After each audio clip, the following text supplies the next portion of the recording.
Bonsoir à tous et j'espère que vous allez bien.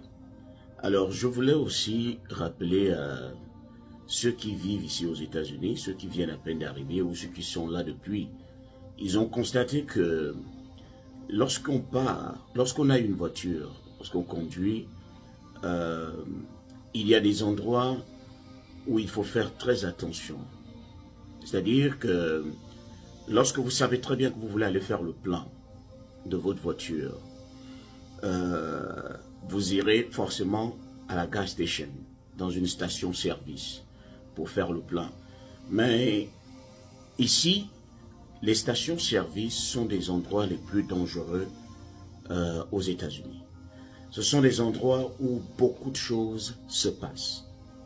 C'est-à-dire, vous pouvez partir de chez vous pour aller à une station-service et ne plus revenir, parce que beaucoup de choses s'y passent. Vous pouvez sortir du boulot, il faut déjà rappeler que la plupart des stations-service, les stations à essence, sont ouvertes 24 heures sur 24. Je dis bien la plupart, il y en a certaines qui ferment. Alors imaginez que vous sortez du boulot à 2 heures du matin, vous voulez aller faire le plein, vous vous rapprochez d'une station-service. La chose à faire, c'est que on ne part pas n'importe comment. Vous êtes censé toujours regarder autour de vous. Même lorsque vous conduisez, prenez toujours la peine de regarder votre miroir. Vérifiez qui est derrière vous. Vérifiez qui est à côté. Il faut toujours scanner. Toujours se rassurer qu'il n'y a pas de danger autour de vous. Surtout lorsque vous conduisez une certaine voiture. Une voiture d'une certaine classe. Vous arrivez à une station-service, que ce soit à 2 heures du matin, que ce soit à 13 heures, 14 heures, 15 heures, à n'importe quelle heure, il peut y avoir quelque chose. Il y a ce que nous appelons ici les vols de voitures. Premièrement, là c'est le cas le moins extrême. Le cas le moins douloureux, c'est un vol de voiture, parce qu'avec le vol de voiture, au moins, si vous êtes chanceux, la police peut retrouver. Mais au moins, vous pouvez avoir votre vie sauve. On va prendre le cas le moins dangereux, vol de voiture. Mais qui peut être dangereux si ça tourne mal? Imaginez que vous arrivez à 2 heures, vous garez. Généralement, à 2 heures du matin, les stations-service sont moins fréquentées. Parce que les gens dorment, certaines personnes dorment, d'autres sont dans leurs occupations. Donc, il y a moins de voitures, il y a moins d'occupations. Donc, imaginez que vous arrivez, vous garez, vous commencez à faire votre plein. Ici, vous pouvez faire le plein avec la carte. Vous pouvez aussi aller à l'intérieur, payer cash, ou bien payer avec la carte là-bas. Mais l'inconvénient, c'est que ne jamais laisser votre voiture sur le contact. Votre clé. Ne jamais laisser votre clé sur le contact.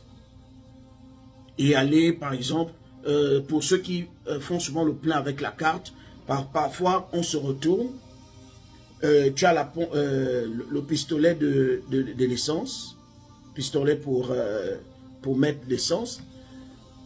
Il y a des gens qui laissent souvent les clés sur les contacts. Mais les Américains ont un style. C'est-à-dire, il vient garer à côté de toi. Il fait semblant de faire aussi le plein de son côté. Mais pendant que toi, tu regardes ailleurs, il est déjà entré dans ta voiture, il a démarré, il est parti. Si tu ne fais pas attention, tu vas perdre la voiture à n'importe quel moment. Et ils peuvent aussi venir à visage découvert. Surtout si tu as une voiture d'une certaine classe. Ils peuvent venir à visage découvert.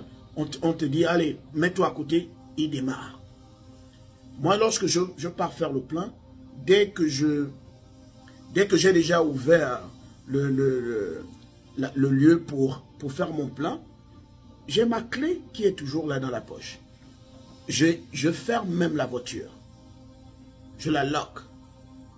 Parce que j'ai déjà vu plusieurs fois comment les gens se sont fait voler des voitures. Ça peut aussi mal se passer, c'est-à-dire tu as envie de refuser, tu refuses de leur remettre la clé, ils peuvent décider d'en finir avec toi. Surtout si tu as une grande voiture de marque. Ils peuvent finir avec toi. Donc ça peut mal se passer. Faites très très attention. Moi-même, je viens de voir comment on a... Ça m'est venu en tête parce que je viens de voir comment on a volé la voiture de quelqu'un à la gas station. Et je rappelle qu'il n'y a pas d'heure. Que ce soit à 2 h du matin, à 3 h du matin ou devant les gens, les Américains volent tout.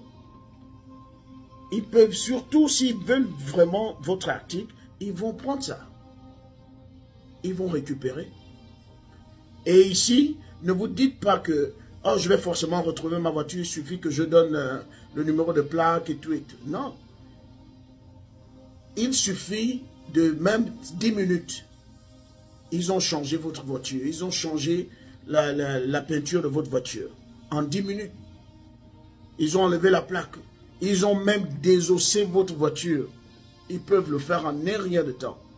C'est-à-dire, si vous vous dites que vous allez retrouver votre voiture quelque part dans la rue, mais peut-être que certaines des pièces de votre voiture vont même servir à la construction de certaines autres voitures.